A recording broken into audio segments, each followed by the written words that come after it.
與成功有約兒童繪本版。今日我哋嚟到橡樹鎮，橡樹鎮嗰度住咗7個好朋友喎。第一個係小熊古柏，古柏係七象鎮上面身形最大嘅小朋友，佢好友善，最鍾意戶外活動。佢最鍾意做嘅就係睇昆蟲同埋螞蟻。第二個係跳跳兔，跳跳兔最鍾意各項運動，佢鍾意踢足球、打籃球、踩單車、游水同埋跳躍。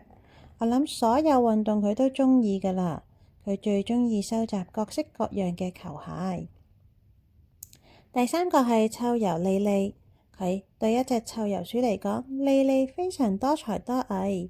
莉莉鍾意美術，佢大部分時間都喺度畫畫、彩繪、動手做東西。另外有松鼠山米，從山米出生嗰日開始，佢最鍾意就係修理東西。佢總係隨身帶住各種工具。山米跟雙胞胎妹妹蘇菲住喺樹屋裏邊。跟住係松鼠蘇菲，蘇菲係山米嘅雙胞胎妹妹。呢個世界上佢最鍾意做嘅事就係閱讀同埋數學。有時候佢會用一啲好艱辛嘅單字，並同朋友講解呢啲字嘅意思。仲有豪豬波奇，波奇身上有好多尖尖嘅刺，可以用嚟表現佢嘅心情。悲傷嘅時候，呢啲刺係下垂嘅；興奮嘅時候，刺就會挺得高高嘅。波奇最鍾意悠閒咁瞓喺吊床上面吹口琴。有跟屁蟲愛莉，愛莉係一隻老鼠，佢鍾意同大家一齊，特別係佢最好嘅朋友臭油莉莉。愛莉同祖母住喺一齊，佢鍾意着祖母嘅鞋，戴祖母嘅珍珠頸鏈。呢隻就係毛蟲爾莉，佢好怕醜㗎。如果你想見到佢，要努力啲揾一揾喎。你講第一個故事啦。我覺得好無聊。松鼠山米覺得好無聊，好無聊，好無聊啊！媽媽，好無聊啊！有冇嘢可以做啊？你收集嗰啲嘢呢？媽媽問。嗰啲壞咗嘅玩具、收音機、手提電話嗰啲啊，你咪最鍾意玩佢哋嘅咩？我今日唔想玩嗰啲啊！或者蘇菲可以幫我諗下有咩好玩嘅嘢喎。於是山米就跑去敲蘇菲嘅門啦。咯咯咯，冇人應門嘅。蘇菲去咗圖書館啦。媽媽對山米講。佢去還上個星期借嗰啲書，而且可能會再帶100本書返屋企啊！至少佢唔會無聊啊！山米嘟嘟嘴講。你都可以唔無聊㗎，媽媽建議佢。不如去睇下波奇可唔可以同你玩啊？山米於是去到豪豬波奇屋企，睇到波奇喺度瞓緊吊床喎。你好啊，波奇，你做緊乜嘢啊？你睇我似做緊乜嘢？波奇話：我咪瞓喺我張吊床上面咯。我好無聊啊，你可唔可以諗啲嘢同我一齊玩啊？可以啊，嚟啊，瞓喺我吊床上面啦。咁聽落好似仲無聊喎。一啲都唔會喎。不過既然你咁諗，你去睇下莉莉喺度做啲乜嘢啦。山米去到臭油莉莉屋企，莉莉喺遊戲房嗰度畫畫。你好啊，莉莉，我好無聊啊，你可唔可以諗啲好玩嘅嘢同我一齊做啊？好啊，不如你幫我啲公仔填顏色啊，或者我哋再用紅紙做個框，再唔係你可以幫我條尾巴填顏色喎。我唔想畫畫喎，你有冇啲其他好玩嘅嘢啊？咁冇辦法啦，我最鍾意畫畫噶啦。不如你去睇下古柏喺度做乜嘢啦。山米去到古柏屋企，小熊古柏正喺度攞住放大鏡睇緊草地上面一種東西喎。你好啊，古柏，你喺度做乜嘢啊？螞蟻啊，我睇緊螞蟻啊。古柏將山米拉到去旁邊，將放大鏡塞佢手裏邊。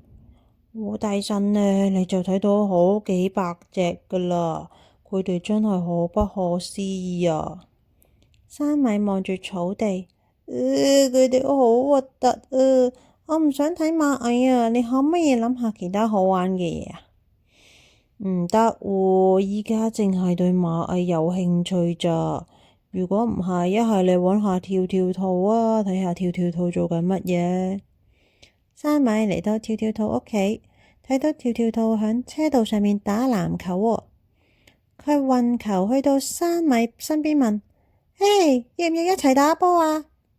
我唔想打籃球喎，你可唔可以諗啲好玩嘅嘢同我一齊做啊？嗱，你睇住啦，我好犀利噶吓！跳跳兔一躍而起，將球塞咗喺籃筐度，灌籃得分。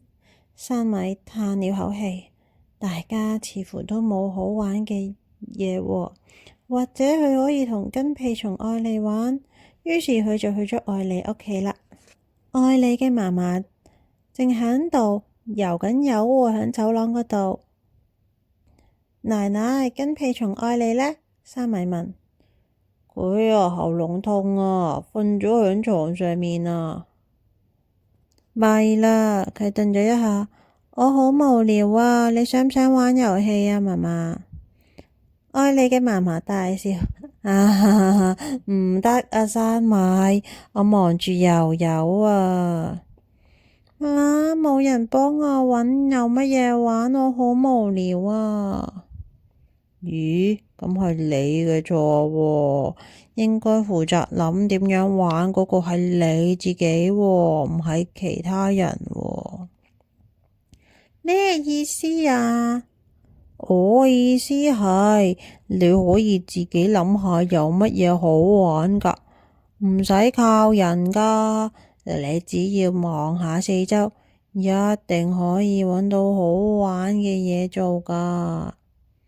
山米睇下四周，佢睇到雲，睇到樹，睇到3個垃圾桶貼住防止擺放，其中一個垃圾桶上面有一台好舊嘅收音機，電線從四面八方伸出嚟。